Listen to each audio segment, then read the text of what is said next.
Hey, hello everyone, and today we're doing something just a little bit different with the release of the new structure deck.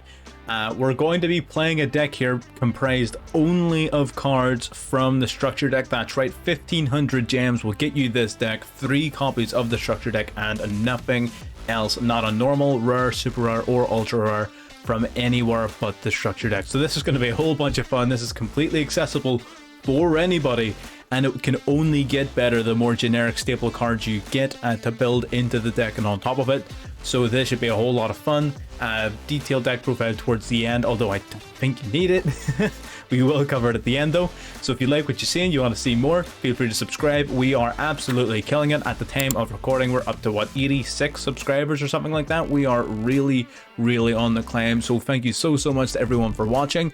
Again, let's try and get that number up to 100 by the end of the week here. Hopefully we can get this done. At the rate we're going, we'll kill it, no problem. So let's just keep the pressure up here.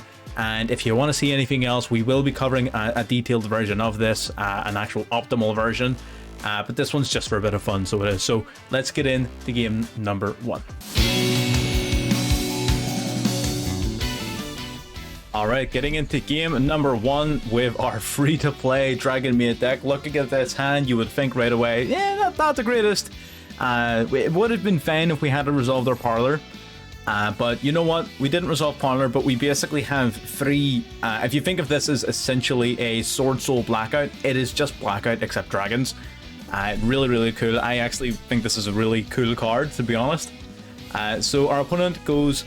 they did use a hand trap on our turn. They used the Ash Blossom and they set 1, so they didn't have any plays really to go off of there. So switches back to our turn. We didn't have any targets for our trap card, so we're going to summon...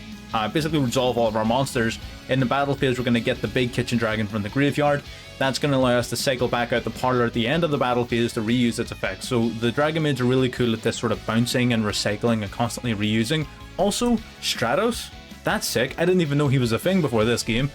So we're going to use the Changeover then. Changeover Fusion Summon into our Dragonmaid Sheou, so the House Dragonmaid essentially. During the standby phase, we get to summon Parlor from the hand. Parlor get milling. So all of the small Dragonmaids will interact with your deck by either adding a card to your hand, sending a card to your graveyard. All of the big Dragonmaids are big, basically, and this one is your main boss monster because it negates. Now he's going to go for the continuous spell here, the Virtual World Gate. So what we're going to do is we'll chain our trap card, pop it before its effect can resolve. We're also going to hit his other face damage, happened to be caught by the grave, which doesn't really hurt us too much right now.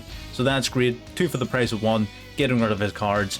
And having our Dragonmaids in the graveyard isn't even really that big a deal for us, so we don't really care about it. He's going to add a Virtual Word to hand. He's going to shuffle 1 back in the deck. He goes to go for the Adventure Engine here. You're going to see that a lot in every video from here on out, so we're going to preemptively negate it with the House Dragonmaid. Our opponent's had enough, and game. So that's very good. So this is built around going first, and the thing about it being a free-to-play deck is... in most of the decks I post, I don't play a lot of win more type strategies, but with a deck like this that can run out of steam and can have the tables turned on it very quickly, what you want to do is you want to take an early lead and you want to sustain that lead through the use of your Cataclysm, through the use of some of your other cards like the Dragonmaid Welcome, things like that help solidify an existing lead. It's difficult for this particular deck to come back from behind. That's why I like that trap card so much, because it's really good to maintain a lead, but it's also one of your best ways of breaking an opponent's board. It is a bit slow with it being a trap card, but again, if you were to play an actual version of this deck, you have Raigeki, you have Lightning Storm, you have all these other cards that could be that trap card. But the trap card, super good, free to play, sort of substitute for those. So let's get into game number 2. Moving swiftly into game number 2 here, we're playing against an opponent with a decent enough sized deck. We're going to open up with our Chambermaid. Our opponent's going to go for Infinite Impermanence, but luckily we have the Send-Off. Send-Off will allow you to essentially dodge an Impermanence because it will return your Dragonmaid on the field back to the hand to summon another one from your hand. So we return Chambermaid to summon the Parlor. That means our Chambermaid still resolves, we dodge the Imperm, and we get the effect of our Parlor to send a Tidying to the graveyard.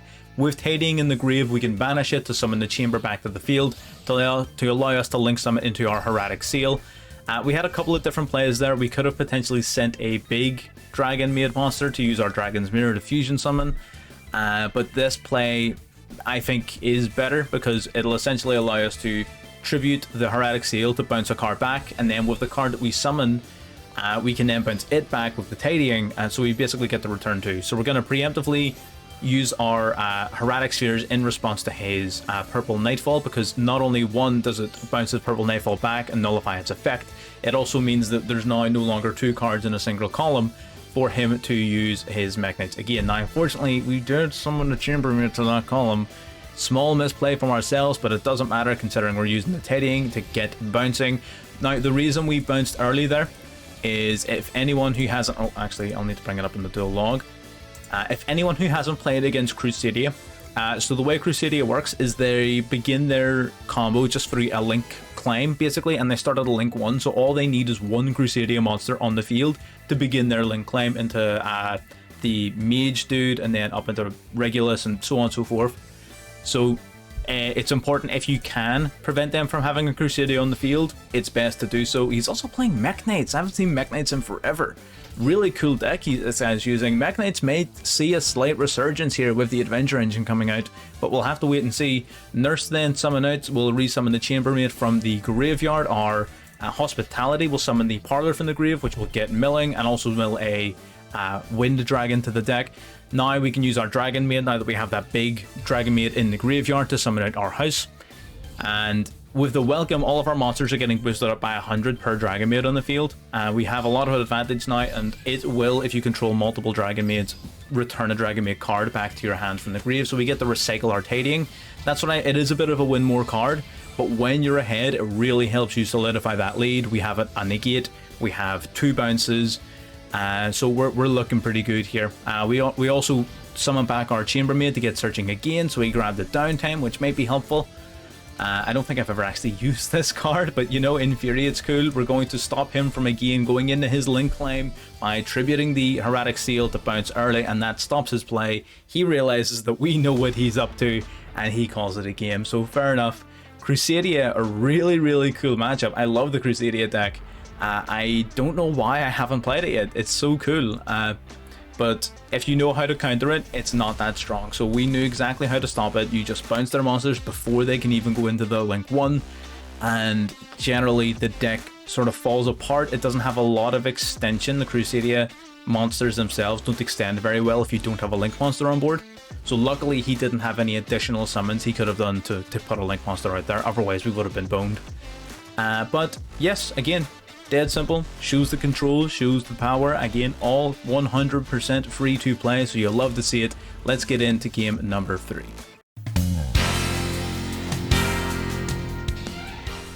Alright, so getting into game number 3 here. We're going second this time, but our opponent just sets 1 and passes.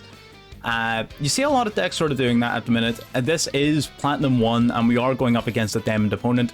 So it's not as if, you know, it's a weak opponent we're going against. He just looks like he had a few too many hand traps. He goes for Maxi here after we summon the Chambermaid, so we're just going to call it a turn. Or sorry, no, we summon that out during his turn using the Nurse Dragon. So during our turn, we'll normally summon out the Dragonmaid here. It will add the big Dragonmaid to hand and then send the Parlor to graveyard, and then we'll use Welcome to simply grab the Parlor back. Send-Off then is going to return Kitchen to summon Parlor, so we can resolve Parlor's effect to send the Wind Dragon to the graveyard. What we're doing here is we're setting up for the big Dragonmaid OTK. We're going to change over into the big dragon here. At the start of the battle phase, we return the Chambermaid and the Parlor back to the hand to summon back both big dragons from the graveyard. 3k, 3k, 39, and lethal. So super quick replay. What I wanted to show here was the deck isn't all bark. It's not just going first. It's not setting up and negating, returning, destroying. It has bite. It is able to OTK if you set yourself up correctly. Like this here, you're just able to easily spam out, summon out big monsters without any consequence, and at the end of the battle phase, they tag themselves out for the smaller monsters, so you can resolve the effects of things like your chamber, your parlor, your kitchen, every single turn. So very good, and that can bounce during your opponent's battle phase as well, so you don't need to worry about having a small monster getting swung into. It generates you a lot of advantage having it like that. So I do, the deck is absolutely capable of OTKs and of big offensive pushes, and I wouldn't feel right not having a replay displaying that in the video. So again, very quick replay just showing that OTK potential. Let's move into game number 4. Alright, moving into the last game here, game number 4. We're going to summon out our Parlor. Parlor's going to mill the Chamber to the graveyard. Because we have the World Legacy Guardragon in hand, we can resurrect the Chamber to get its effect, to get searching for the Tidying.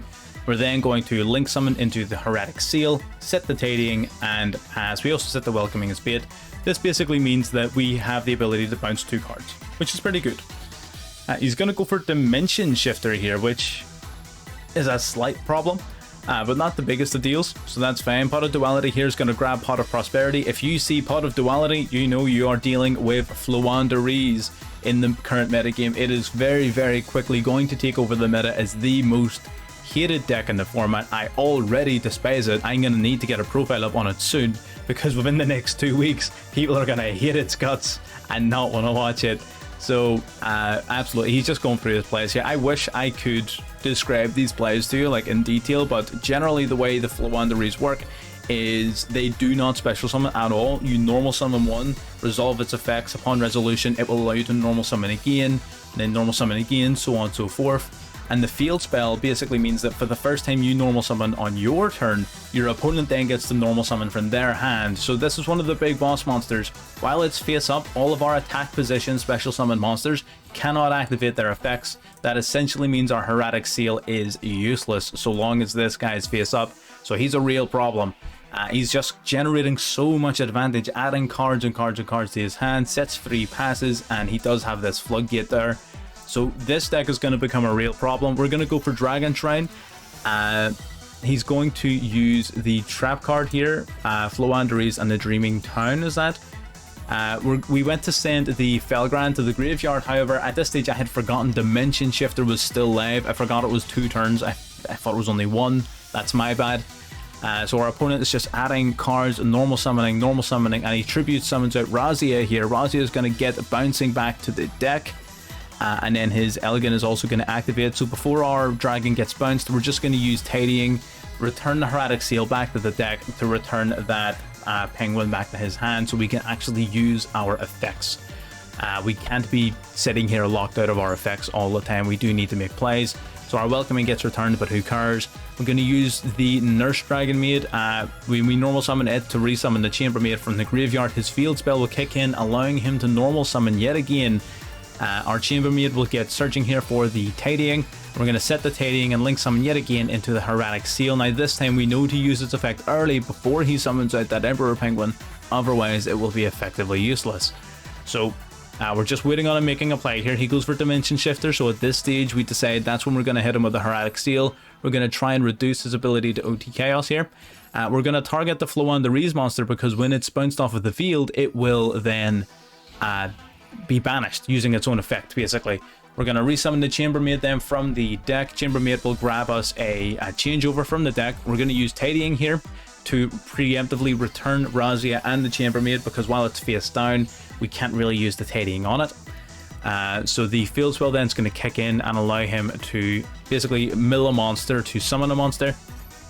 The Elegant then as well is going to activate here. Elegant will add itself back to hand. So again, he's basically paying no cost to activate all of these effects. He's gaining advantage off of all of them. And there is the barrier statue. That's exactly one of the biggest reasons as to why this deck is going to be hated. We also have the Apex Avian here taking part. There his Emperor Penguin is out yet again. That Floodgate. This deck is just not fun, and it's very, very slow as well. It's super grindy to play against. It's like Eldritch, but 10 times as boring, and that's saying something. He's just adding all kinds of cards to his hand. Again, far too much. Even I haven't fully read them yet. He's going to go for another Pot of Duality here. Again, doesn't hurt the deck at all because they don't special summon. They only normal summon. He adds an Ash to hand, which again further reduces our ability to try and come back in this game. It's going to be an extremely difficult one, but again, we don't quit unless we don't have a chance. We're going to try and give it a go here. We draw one. We draw into Downtime, which isn't the greatest of draws. We'll normal summon the Dragonmaid. And the field spell then activates in response, which means he can't Ashes at least. So that's something. So he gets to normal summon the Robin. We're going to grab Dragonmaid Hospitality from our deck. The Robin and the Eglin is going to activate. So he's going to add the Eglin back to his hand, or Eglin. The Eglin, I'm going to say that. Rabina will add DD Crow to his hand, so he's just adding all kinds of hand traps. Look at how many hand traps this guy's playing. He's playing Maxi, Dimension Shifter, DD Crow. He's playing all sorts of nonsense. He's going to get Bouncing with Razia yet again. We're going to go for Hospitality here. Technically, Hospitality can mill a card from the deck, so Ash can, in fact, negate it, even if we weren't going to use that effect.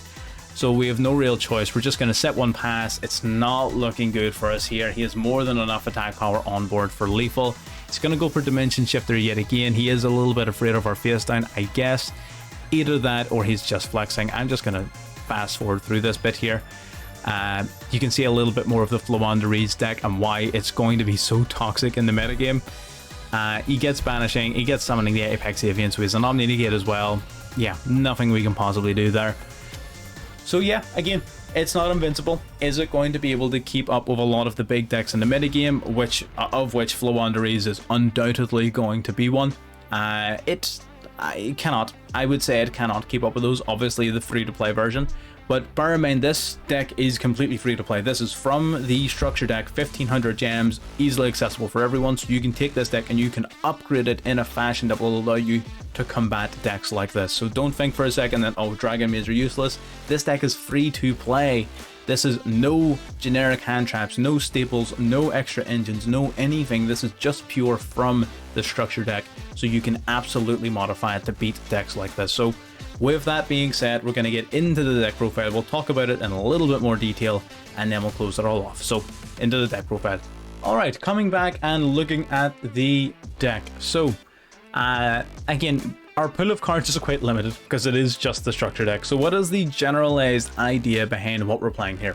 So the Dragonmaids themselves they're your core engine cards. So all of the small Dragonmaids interact with your deck or interact with each other. So Chamber will search your deck for a spell or trap card, add it to your hand. Parlor will send a Dragonmaid card to the graveyard. Kitchen will add a Dragonmaid monster to hand. So Kitchen searches monster, Chamber searches spell and trap, Parlor mills any of them. Nurse will effectively on-summon, revive any of these three. So then you can resolve their effects as a good follow-up. So Nurse is a fantastic follow-up and it leads into very easy link plays. So I love Nurse. Laundry is the weakest of them. Whenever it's summoned, you just mill the top three from the deck, which is kind of cool, but you don't gain lots of advantage off of it, so it's not the greatest. You can totally cut this if you want to be honest. So yeah, that's fine. And all of the Dragonmaids essentially have an ability where they can tag themselves out to summon a larger dragon from the graveyard at the start of the battle phase. So you can summon out the Nurse, your launch. So I mean, all of these are just palindromes, not palindromes. The other word, it's on screen. I forget the word for it. But all of those are essentially representative of one of the Dragonmaids. So you have Nurse, you have the Laundry, you have Kitchen, you have Parlor. So basically, the small Dragonmaids will summon out the big Dragonmaids during the battle phase, and at the end of the battle phase, the big ones will summon back out the small ones. Each of these have their own effects. The only ones that are really any good is the Kitchen one, which boosts by 2000, which is on occasion pretty decent. And Nurse, which will summon out a level 4 Dragonmaid from your hand. That can be during your opponent's turn as well. So if you want to cut Laundry and maybe put in a third one of Nurse, I wouldn't blame you. That would sort of make sense. The Vayne Dragon Lord Felgrand is here because the Parlor and the Kitchen can summon. It's a level 8 basically dragon. Actually, I think it has to specifically be a Dragonmaid. This guy was pretty good in theory in the initial build when we were playing Return of the Dragon Lords, which is also a very good card. But I have since cut it, so you could even maybe cut this guy as well and maybe play some additional of the other big dragons, because again, having these guys in hand is really good for your changeover, because your changeover then it'll allow you to more consistently summon out your big boss of the deck, which is the House Dragonmaid, which we'll get to in a second. We'll not spoil it. Red Eyes Darkness Metal Dragon is here because it's broken. Dragon's Mirror is a good one of in the deck. It allows you to fusion summon just from the graveyard. It's a very good follow-up or an emergency play. Dragon Shrine is here to put your big Dragonmaids into the graveyard, or to help put your smaller ones in the grave whenever you have World Legacy Guardragon in your hand. World Legacy Guardragon is basically just a monster reborn for level 4 or less, so it will resummon any of your Dragonmaids here to get their effects. We have Changeover, which is essentially your fusion spell, and it can also add itself back from the graveyard to the hand. So if your Parlor mills it to the graveyard, you discard a Dragonmaid card, add it back. It's basically a search for Changeover, so that's really nice. Hospitality, it does exactly what it says on the tin. Special summons a Dragonmaid monster from your hand or graveyard into defense, and if you happen to have a monster in the deck with the same attribute but a different level, you get to mill it. So if you were to summon Kitchen or Parlor or Nurse, you can send the big version of that Dragonmaid to the graveyard as well. So bear that in mind, and you gain a lot more advantage off of that. Welcome, 100 attack per Dragonmaid on the field. You also get to add a Dragonmaid card from your graveyard back to your hand if you control 2 or more Dragonmaids. It can be a little bit bricky, but to be honest, with your pool of cards being so limited, you sort of need to have a card to put you ahead and keep you ahead whenever you're playing. So Welcome, recycling your Tidying, recycling your Hospitality, your Changeover, super important. So I do really like the one of Welcome. Send-Off is basically you tag one Dragonmaid on your field for another, so return one from field to hand, summon one from a hand to the field, as long as it has a different name. So that's fine. Helps you dodge Imperm, helps you dodge Effect Veiler, helps you dodge a lot of things like that. Book of Moon, which is going to become more popular as well, helps you dodge Book of Moon. So this is a really good card. Trap card is basically Sword Soul Blackout, except for dragons. Tribute Dragon, pop 2 cards, really strong. Dragonmaid Tidying, pretty much one of the staples of the deck here. Target a dragon in your field and a card your opponent controls, bounce both. Pretty straightforward. It also has a second effect where you can banish it from the graveyard to special summon a Dragonmaid from your hand or grave, so really good sort of follow up and consistency. So Tidying is definitely your go-to card, really. And Downtime has a couple of neat effects. It's really not that good though. You can probably take out Downtime and go for maybe a second Changeover. Having your Changeover a bit more consistently in hand, I think would have been better in a lot of those games. And it also means that if it gets banished off of a Cheng-Ying, you're not automatically out, because that's how I lost one of my games. My Changeover was banished by a Cheng-Ying. So bear that in mind, you probably want to play a second Changeover instead. The extra deck is dead simple. It's just the entire extra deck it gave you tripled up. You don't actually, I don't think I ever used any of these guys because I took out the monsters needed really to use them. So the main ones you'll actually use is the 2 Dragonmaid houses. So you summon this one by fusing a big Dragonmaid and a small Dragonmaid.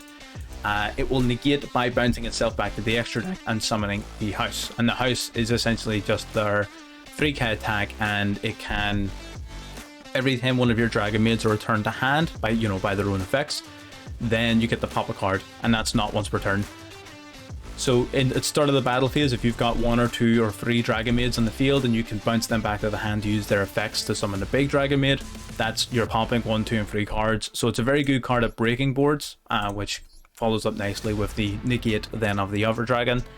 And Hieratic Seals is just the bounce cards, and it also summons one of your Dragonmaids from deck to get its effect. Really solid. But yeah, that's a breakdown of the entire deck. There's no fancy combos, there's no broken plays. It's just generally sort of control heavy, consistent deck that will be extremely affordable, extremely simplistic, fun and easy to use, easy to play, easy to learn, very good for beginners. Or if you're just looking for a new deck to pick up, and maybe if you're not the quickest on the uptake, this can be a very nice place to start. And then from here, you can start upgrading it massively. Again, we're not going to get into that now because that's going to be a separate video. But this is the free-to-play version. This is the simplistic version. If you like what you're seeing here and you want to see anything more like it, we're going to have a bunch of videos and all the new content coming up over the next few days. So if you like what you're seeing and you want to see more, subscribe. We put out videos as often as we can. We are getting super duper close to 100 subscribers. We're currently at 88. Actually, we gained another one as I was recording. So we're at 88 subscribers. So if you just keep up the pace we're at, we're going to get this sorted out here and we'll get to 100 by the end of the week. That is the target. So thank you very much for watching. If you have any recommendations, leave them in the comments. I respond to everyone who leaves a comment, and I will see you all in the next one.